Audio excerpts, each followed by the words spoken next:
How does it look? Hello. Good evening. Good day. Good morning. Okay, this one. Huh? I didn't realize we were on it. Yep. I just did it. If y'all want us to shut the window, let us know. Oh, it's very bright. Yeah. It's really bright. We should shut the window. That's a shame. It's so pretty outside.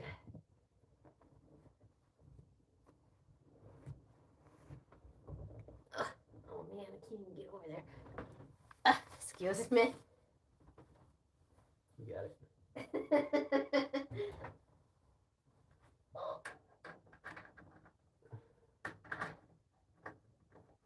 All right. Better? Leave it. Wait, love it, leave it. Peggy said leave it. Too late. Yeah, it still looks to me like it's pretty bright, but that's okay. I just have a nice glow. There are worse things. We could put it down more if we wanted to, but Peggy says she is ready to talk about this book. And she had a deep conversation with the Canadian yesterday about ideas in it. So she must have a friend who's a Canadian or a co-worker who's a Canadian. That's cool. Interesting. Cool. Yeah. Well, yeah, let's go ahead and get started. Let's ready, rock, paper, scissors. Rock, paper, scissors. Okay, let's go. Welcome to Books We Never Read. Except for those we have. I'm Jason. I'm Nicole, and this is episode 25, Books We Never Read, where we'll talk about Childhood's End by Arthur C. Clarke, part 2. Mm-hmm. And Peggy's ready. So Peggy, get in there. Start telling us in the in the chat what you're thinking. So before we get started, we'll go ahead and do our little spiel. Please make sure this is the video that you really want to be watching, because we talk about whatever we talk about as if you've already read it. So if you're just getting started with Childhood's End, please make sure that you're prepared to talk about part 2, because spoilers abound. It's all playlisted for you, part 1, and this will be part 2 in the Childhood's End playlist. It's very hard for me to say. There's other playlists for other books that we've read. 7.5 Deaths, Deception Point, 3 Body Problem, 1, 2, and 3. What else have we read? What's with Giraffes? Yep. I still haven't recovered. And because next week is going to be the last reading for this book, we will be announcing today in a short. You want to do a short? Yeah. We like doing it. Yeah. We'll be announcing in a short what our next book is. So we're going to take it in a totally different direction, just like we always do. But we're excited for it. And the syllabus for that book will come out next week with the episode. Doodly doodly. Yeah. All right. Well, let's. You have no notes? No notes at all. No notes. I'm winging it over here. I woke up and I didn't even get out of bed to go have breakfast. I just kept reading because I've been so behind. I'm so behind. But look, a lot happened, and at the same time, like I feel like nothing happened in this particular section. We got a whole lot of like world building, which I'm a huge fan of. Yeah. But as far as like, we still have a book that basically has no conflict, right? Like, and that's kind of like the point of the Golden Age, right? It's like there is no conflict. There's no trouble. And so what you have is just like this person whose life is perfect, but is still discontent that he doesn't know this like last mystery about the overlords, and so that's your drama. But and that's the human condition, right? Sure. Like, what's next? Well, like, give us something perfect, we're gonna mess it up, right? Yeah. It's kind of the way it was. But I'm really enjoying it. But I really thought we would know by now, like, what the overlord's purpose was. Yeah. And we don't. Yeah, you thought they'd be eating us by now. I really did. How funny that they're just a bunch of little Satans running around. Yeah, it's pretty funny. Yeah. Yeah, I really enjoy the description of their biology. Anything like that, I think is like I'm here for it. I love worlds. I love the Golden Age. I love that for humans. Mm-hmm. They have put an end to the whole let's just take money from one ledger or numbers from one ledger and put them to the other. So, go ahead and send out these jobs that robots can do to the robots and the computers, and just let people work only 20 hours a week and focus their minds on education and becoming better. And it's not that we're smarter, but everyone has equal capacity or equal ability to use our capacity, right? Yeah, like you have access, and that is what we're missing in the real world, is not everyone has access to these things that help them achieve their potential. Yeah. Well, I think that's what's really I really enjoyed that description of like, hey, by the way, now all the people who just move numbers around, we don't do that anymore, so we can do whatever. And then I really realized how many people's jobs is just moving numbers around on a sheet of paper from like one book to another, you know, and like there is so much potential there for that to be automated to free us up and do something different. I'm a huge Warhammer 40K fan, and in that world, there was a robots had like risen up against mankind at some point in the past, and so they don't have robots anymore. If anything, what they do is they like take the brain of criminals and they kind of use that to do basic computing, but they don't make AI anymore. And so, because their empire, the human empire, spans most of the galaxy, um, they are known to be 10,000 years behind on all the bookkeeping. Yeah. It's a like that's part of the story is that there are like dudes doing the bookkeeping, but they're doing stuff from 10,000 years ago. They haven't even gotten close to what's going on today. God. And so just like kind of talking about that bureaucracy, I think it's really interesting. That's how I feel at work. Yeah. 10,000 years behind. So I enjoyed that part because it's a necessary function for getting to this point, right? Or like the overlords must have had those bookkeepers at some point, but I guess they don't anymore. Does the overlord civilization look like what they have made for us? I don't know. Yeah. You know. We've been watching the Netflix limited documentary series about Bernie Madoff, and literally all he was doing was transferring numbers from one ledger to another. We talked about this book while watching that, yeah. And you know, we're just transferring numbers from one ledger to another, but there's like a meaning and purpose behind it. But he literally was just moving printed numbers back and forth, and Jason was furious. Well, but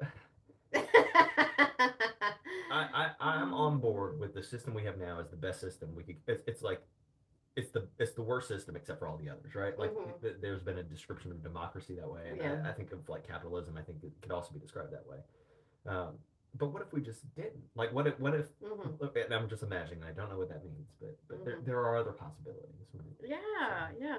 And so with sci-fi, that's kind of one of the big issues that it presents is this. We mentioned this last week. We're waiting for someone to come down and save us from ourselves, and really, the big lesson here is that we have to be that. We have to make our own.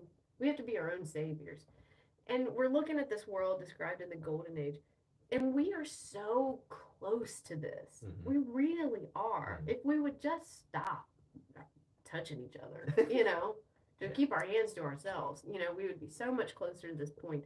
And that's all they had to do was be like, I'm going to make a funny noise from above if you don't quit persecuting these people. And then we just stopped, and then everything was better. Yeah. Why can't we just stop? Well, why do we need someone upstairs looking down on us saying, I'm watching? Yeah. We have to be that. Yeah. Well, and someday we will create that, right? Someday we will create this like overbearing society or AI or something that will do that for us. Like it's. I'm not going to say inevitable, but like it's inevitable. I want to kind of bring in another book series. It's a newer series called The Arc of the Scythe. It's a trilogy. The first one's called Scythe. The second one is Thunderhead, and I don't remember what the third one is.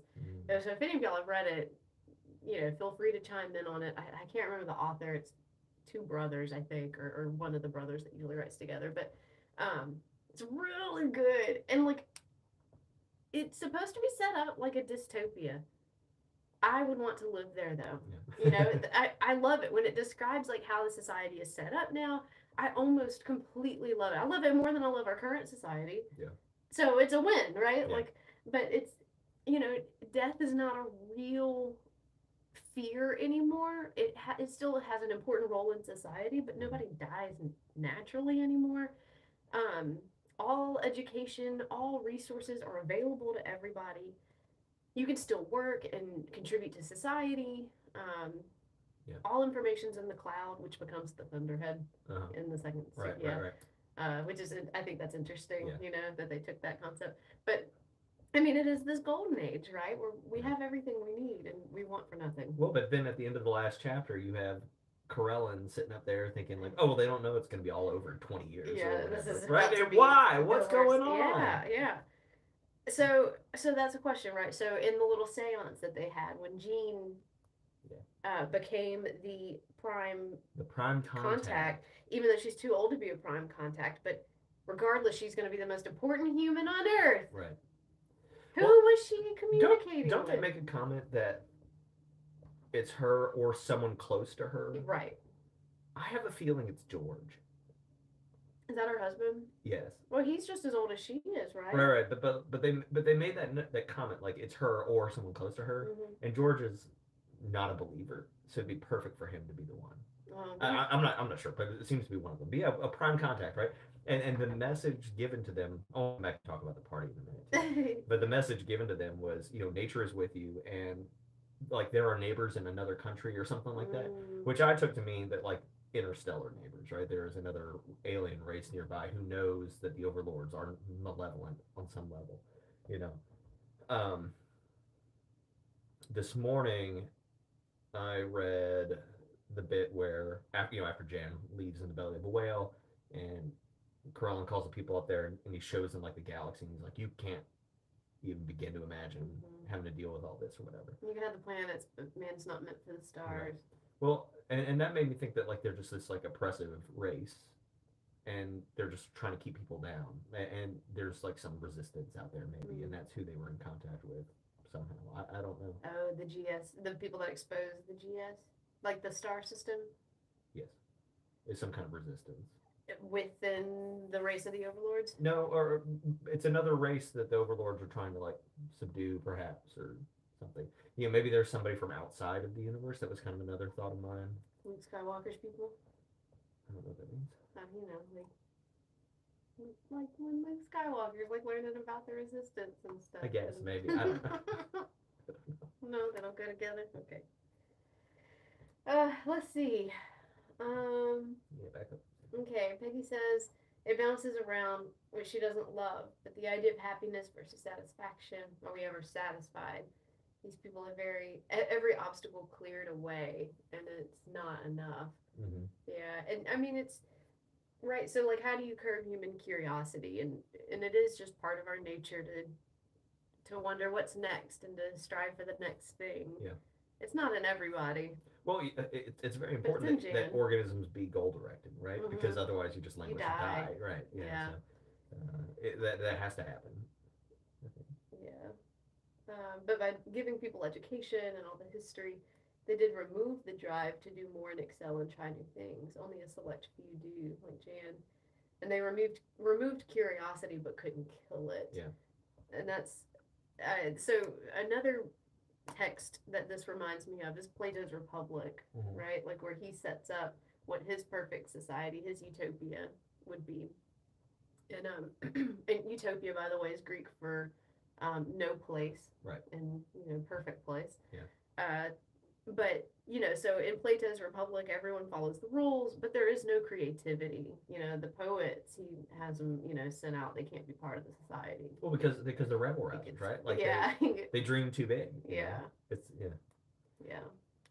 But it's very beautiful in that everyone focuses and values education and understanding and communication and dystopias are all really positive for the people who like want to stay within the lines. Yeah.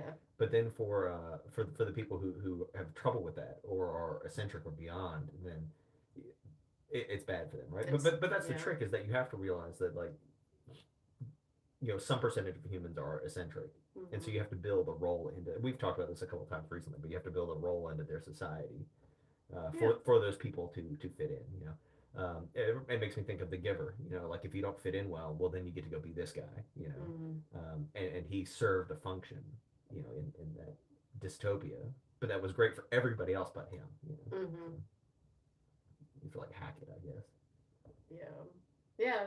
Peggy says even in this book, there's no music or art anymore, and because we need that struggle to create, and that's true. Without struggle, we don't need to. Art is our way of processing, and understanding the world around us, a way for us to create a lens or a mirror or whatever, for us to see what's going on and to understand. And so when you don't have that struggle, there's no need to create. Right. And that sucks, you know. I wouldn't do well in a world without music. Yeah. Well, they make music. It's just not. It's just like regurgitating. Very calm. Yeah, it's the same stuff over and over again. Maybe I could be okay with it. Yeah. I think that's what's interesting about like the party is like they go to these parties knowing that what's his name? The guy that hosts the parties. It don't matter. Whatever. Yeah. That he's always gonna have like something kind of new and novel, and they don't really like him. Nobody really likes him. He's kind of over the top. And I have a habit of collecting eccentric people. And so I was like, I could be friends with this guy, right? Yeah, you would be friends with him. That would be mine. And I'd be the one stepping outside for some air. Yeah. But he has a little projection system that he got from Rashabarik, and is that his name? Yeah, Rashi. And that's kind of cool. You just have, a little Satan in your library, just reading all your books and stuff. I thought the seance scene was a lot of fun. It's very rare that you get a science fiction book. I mean, like, even though there's like telepathy and stuff, it's very rare that you have something that has like the occult as the mechanism. And I mean, his Ouija board or whatever with all its like the all bearings and stuff is kind of ingenious. And so I really enjoyed that scene. And the idea that somebody could be like, hey, tell me where their star is. It's perfect, right? Like that's the perfect test because nobody could possibly know that except for Rashabarik. But how would that have gotten into the? I also liked the description from not Gene, from Gene's George. Yeah. While he's trying to reason out like how this is all working, and he's like, okay, so I've tried to control it, but there's no way I can only get maybe one letter in before. Yeah. So and that's an interesting thing about a Ouija board, right? If it actually can spell anything out, you know, who's controlling it? And so how? Because everyone's fingers on it and everyone's trying to do the same thing. We've talked about Ouija boards a lot at work lately. I don't know why. We just have. And I'm not superstitious, but I'm not playing with it. I don't know what that means, but I'm not doing it. Bradley really has like powers into the occult. But I'm not doing it. It's just as evil as Monopoly. I'm not doing it. Oh, I'll do it. I'm just not doing it. So no thanks, I'm good. Oh my gosh. You Southern Louisiana boys. I'm touching. So, but I think all told, the party was very cool. And that's where we meet Jan, who ends up being the guy going in the belly of the whale. It's an interesting way to get there. Literally going in the belly of the whale, and of course they bring up the references to Jonah on their own. And that's I need to think more about that, and I'm not sure that there's any tie other than he's going in the belly of a whale, but he could have gone in anything. They could have put him in a box or yeah, maybe we need to take a minute and reread the story of Jonah. Well, so I know that so Jonah, when he gets spit up, he goes to the whole point of Jonah is that he's trying to avoid going and being a prophet, and that's why he gets on this ship. And then there's this huge storm, and the guys, they all draw lots. He draws the short straw. They chuck him off the boat. He gets swallowed up by a whale. Gets spit out on the banks of Nineveh, which was I think it was a Syrian city, and he had to go then be a prophet to them, preaching their doom. And so, if this is really the story of Jonah, he will be belched out by this whale on the shores of an advanced civilization, which was what the Assyrians would have been to Jonah's people, to forecast their doom. And so that would be very interesting if that is what happens. Yeah. I'm not sure, but that's that's the story. And there's just a couple of problems with it in that Jan chose to go into the belly of the whale. Sure, but and he specifically said that this is more of a Jonah than a Trojan horse, right? Yeah. Like he's not going for destruction, right? I just think because we have this prime contact situation, I don't think that we're gonna just roll over like humanity, and I don't think it's just like, oh, and then it's done. I have a feeling that we will win this conflict, maybe, or at the very least we will try with the help of whatever that situation is. Maybe well, with the prophet situation, maybe Jan ends up being the prime contact. Maybe so. That's interesting. Maybe so.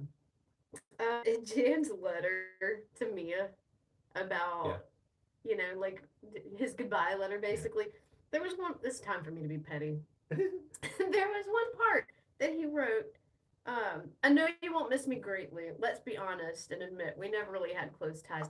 When you were leaving the planet and you were never going to see anyone ever again, don't bother. Yeah. You're not going to miss me. We weren't close. No, just be like, girl, I love you. You're my sister. Be great.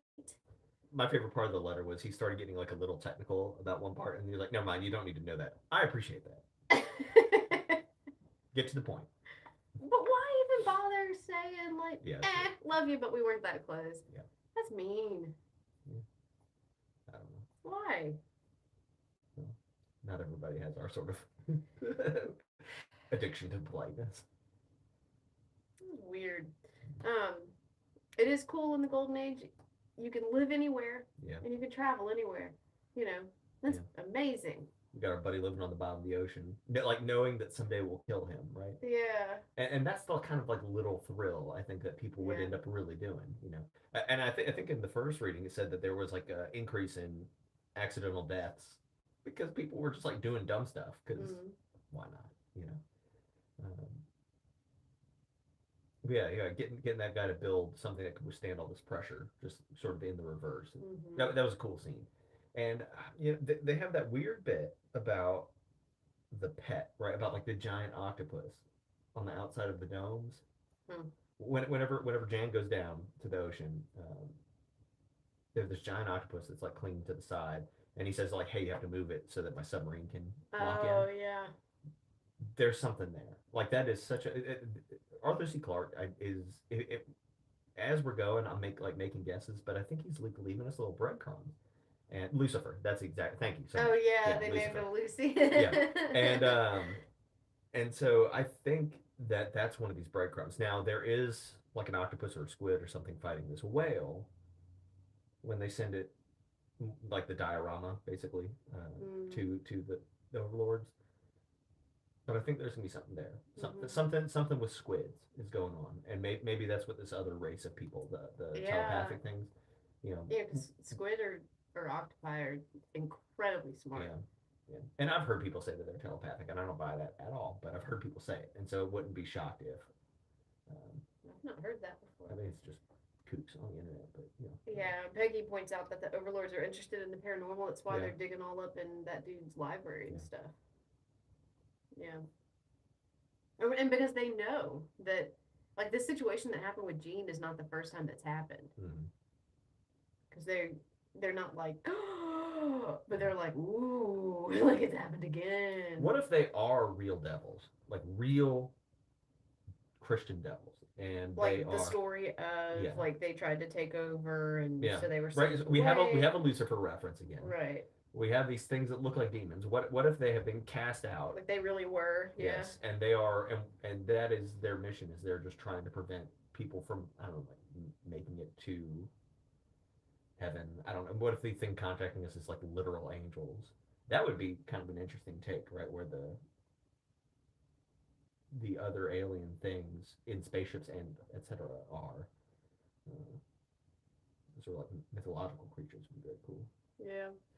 I do think that's interesting, but like in like the Christian story and stuff, it's the devil character is kind of focused on like knowledge and stuff. Yeah, and they're focused on paranormal, right? What if they're trying to get back somehow, right? Or like, what if you so there's another series I've read, and I can't remember exactly what it is, but the evil people have this idea that they have to kill off like a certain population of the universe to be able to like generate enough energy to break out, because like this is their hell and they want to go back to where they came from or something like that. Wow. Something like that. Peggy says, "Can I just ask, why do you think he bothered to write anything about how people get married, sign a contract for a number of years, and also tell us how very polygamous men are? That also kind of distracted me, but I cracked up at the whole contractual thingy because that's this guy's idea, right? Like when we first started dating, he was like, "Look, marriage should just be for a set period of time at a time. Like check in 5 years. Do we still want to do this? Is it still worth our time? Let's re-up." Yeah. And so when I read that part, I make it 10. I was dying. Yeah, we called it commitment barbecue is what we called it, and we will re-up in a few years. Yeah. Most likely. Probably. Yeah. But yeah, that was interesting. And as far as the polygamous part goes, you know, at the time that this book was written, that was when a lot of like evolutionary psychology and stuff was getting real hot. And I think that is, I think those parts in particular were trying to bring that sort of like science to this science fiction, and it was very common to think, well, that's when. God, what's that book? I'll find it. But there were several books that came out at that time talking about how women are monogamous, but men are polyamorous, whatever, and there's different survival strategies for getting your genetics to pass on to the next, you know, and I think that's basically what he was doing. Yeah, just reeling in some of the science of the time. Yeah, because that was real hot back then. Yeah. And it's not quite as settled as they thought it was back in the 60s. But, yeah, I mean, it was it's kind of how like advances in understanding go, right? Like you kind of have a hypothesis, you go too far with it, and then you reel it back in and kind of settle. Well, I mean, humans are just it's kind of ridiculous to say that men are polygamous, women are monogamous, because there's so many different kinds of sexual organizations that you could have. There are people in Nepal who I can't remember what they call it, but basically two brothers marry the same woman, and like that's the deal. Like how weird, but that's the deal. It's like the reverse of what we have in like Bedouins countries, you know, people like that who have multiple wives, right? So they have one woman with multiple husbands. We can do anything. Yeah. Let's see. I have a friend who does that. They check in every 2 years. You gotta make sure you still like the person. Yeah. It's gotta be worth it. Yeah. I just know too many people who made a dumb choice when they were like 18 and then got stuck with it for the rest of their lives, right? You should have a chance to move on. Favorite line in part 2? Came from Jan. Okay. Knowledge is power. The end. Nice. I was like, yeah, it is. Okay. Yeah. I kind of hate that he. That part was real scary when Corellin came to like look at the well and was like, "Huh, you remember that story about Jonah in the well?" I was just like, "Ooh, yeah. No. What if there's a dude in there? Yeah. Yeah. Well, and I suppose Maya or whatever her name is told them after she got the letter, like, "Hey, my brother's on there," you know. So now here's another interesting part. You know, they kind of Jan, I think, kind of makes a point that, all right, I'm leaving this letter because by the time I hit the speed of light, just because of the way physics works, there's no way that a message can catch up to me or surpass me to get to their civilization before I do. So at the very least, he's got like a day, you know, before or a couple days, whatever it be. And then he kind of makes this comment about, I don't really understand. You know, maybe they're getting the energy from the stars, so they go boom, boom. You know, they can only accelerate in the proximity due to the energy field, and I don't quite understand why they just don't take their time. That's interesting, right? That's another one of those breadcrumbs that Arthur C. Clarke is giving us. Why don't they take their time accelerating? Why are they in such a hurry when they live on like a different time scale than we do? Right. And I think it's because they can't like be in deep space. There is something out there, right? And maybe that's back where we get to this like Lucifer octopus idea. Maybe there's something out there in deep space that they're trying to avoid, and that's why they have to make it quick. Because if they go any slower, they get got. Well, and they do make an explanation somewhere towards the end of part 2 that like, do you really think that you're equipped to handle what's out there? Right. You know. Yeah. There's always a bigger fish. Yeah. Yeah. Oh, I didn't put my phone on. Do not disturb. I heard the ding earlier, and I was like, I wonder where her phone is. I'm so dumb. Oh, it's right there in front of us. Yeah. Yeah. So. Also, so what are your? I mean, I feel like I feel like all my guesses are done. Like Yeah. I think I'm wrong on this one on a lot of ways. Um, so I don't think anymore that it's a food issue. I think somehow this taking over Earth and or other civilizations has something to do with the prime contact situation. Well, and if this is just the story of,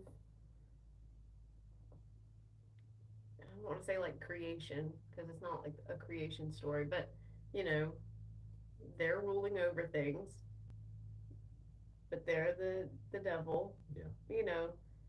Well, so what's next? So they have to fall. Yeah. Yeah. Yeah. You remember when we watched the Halo show a while back? Yeah.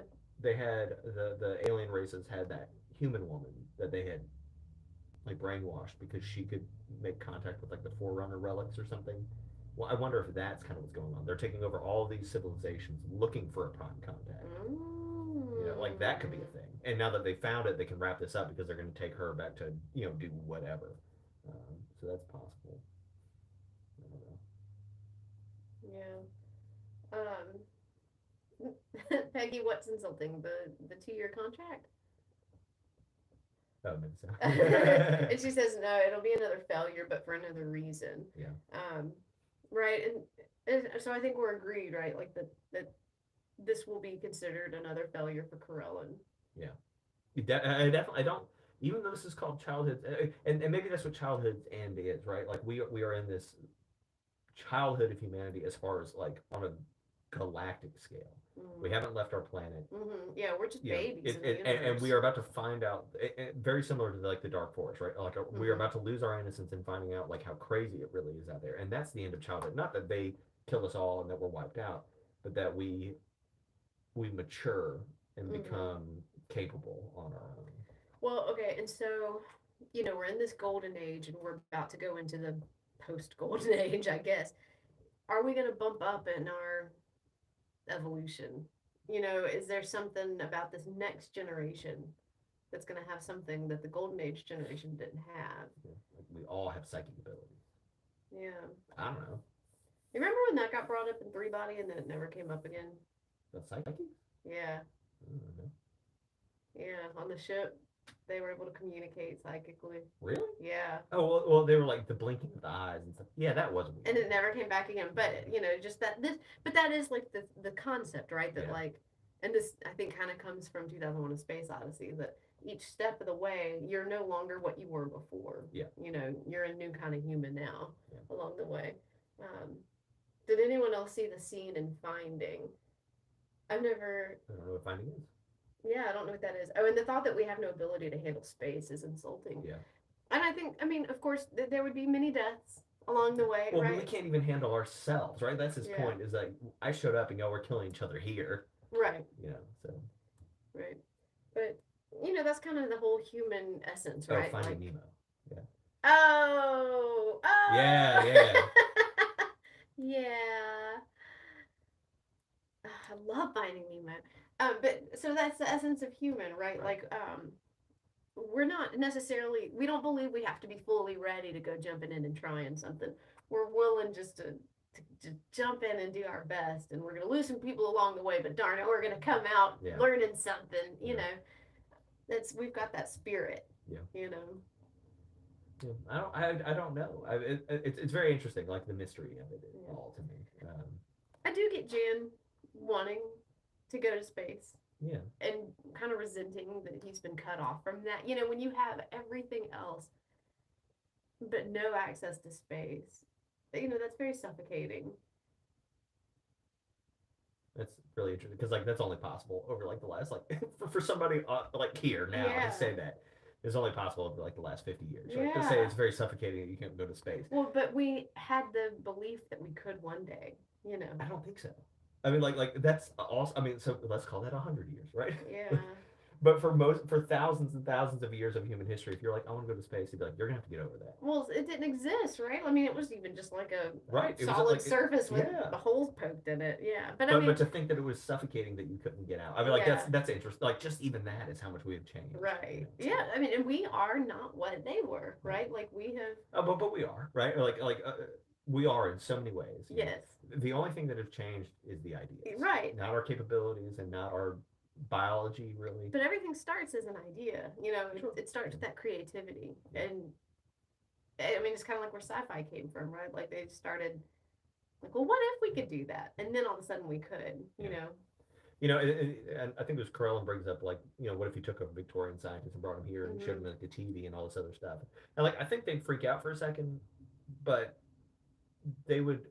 I don't understand how a TV works, and like, yes, I am used to it, but I think they would adapt. I think he gives a little. I think he gives too little credit. I don't know.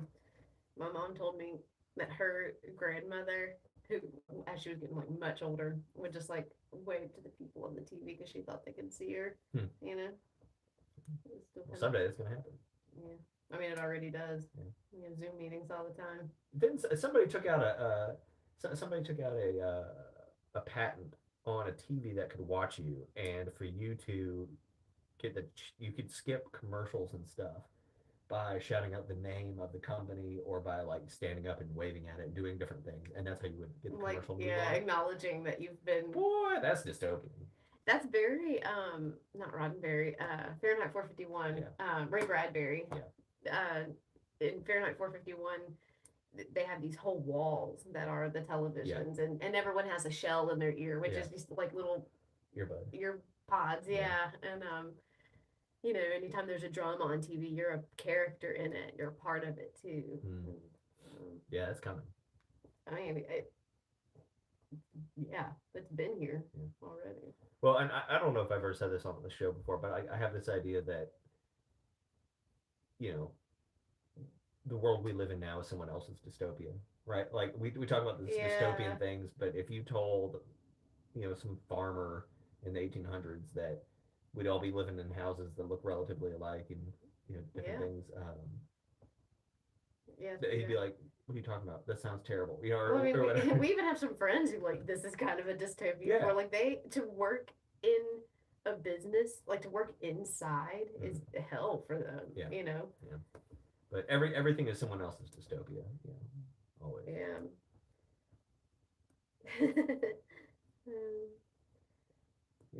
I don't have too much else. You know, like I said, I think this is really cool for world building purposes, but the story didn't really. We got the idea of the prime contact, and we got Jan leaving on the whale, but that's really the only plot points that came up, as best we can tell. Those are two problems that are going to be resolved. So I'm excited to see how it wraps up. Is there anything from? What was the purpose of part one? Well, so I mean, part one was really about initial contact, right? And it was about changing the world from what it was to this beginning bit. Part two, I guess, is setting up the end of the world or whatever, and then 3 is where the drama will happen. But we'll see. So this book more than, I mean, Three Body was definitely very like exploratory, right, as far as how things could be, and this book maybe even more so. You know, there was more plot in Three Body than there was here. I think, right, there was like an active mystery all the time and different things happening, and this one is more like it's almost kind of like reading Lord of the Rings. Like there's a story, but you're also just finding out about Middle Earth, and like that's kind of like sometimes in the Lord of the Rings, you feel like you're just on this journey just so you can discover like all this information, and the movies aren't like that, right? The movie follows the story, but when you read the book, here's the story, and then like here's the history of Rivendell, and then you keep on going. Peggy says one cool thing, and it took sci-fi to do it. Professional athletes don't exist, and teachers do. Yeah. Interesting. Yeah, I did like. I'd forgotten that was kind of explained, but just because everyone has time to devote to different activities. All of a sudden you have these amateurs who are really great at what they do, and so there's just no need for professional sports. And well, nobody's really a professional anymore, right? Yeah. Like everybody's kind of amateur and gets a little cash from it or whatever. You know, I don't know. You know, that's a distinction that in their world doesn't quite matter. Yeah. You know, Yep. All right. Anything else? Yeah. Do y'all have anything else? That's all I've got. I was kind of looking back at our notes from part 1 just to see if there's anything else that has come up. That just, you know, do you feel like anything really has been given up in part 2? You know, art, creativity. Are we really giving up an essential part of ourselves in order to have this great world? You know, I mean, yeah, there's no new art, no new creativity, and then my question is, how do you define new art? Because we don't have anything new anyway right now. What does that mean? And then number 2, most of it wasn't good to begin with. So, how about that? Whatever. Yeah. Have y'all seen that short on Instagram where the guy's like rapping the Dr. Seuss book? That's excellent art. That's I was art. in my dream last night. Like I was going through the whole thing. I've showed that to everybody. It's so good. I think it'll be more of a curiosity struggle. Yeah. Yeah. So that's part 2. Oh, there was another comment. Sorry. Someone mentioned something about us being ants.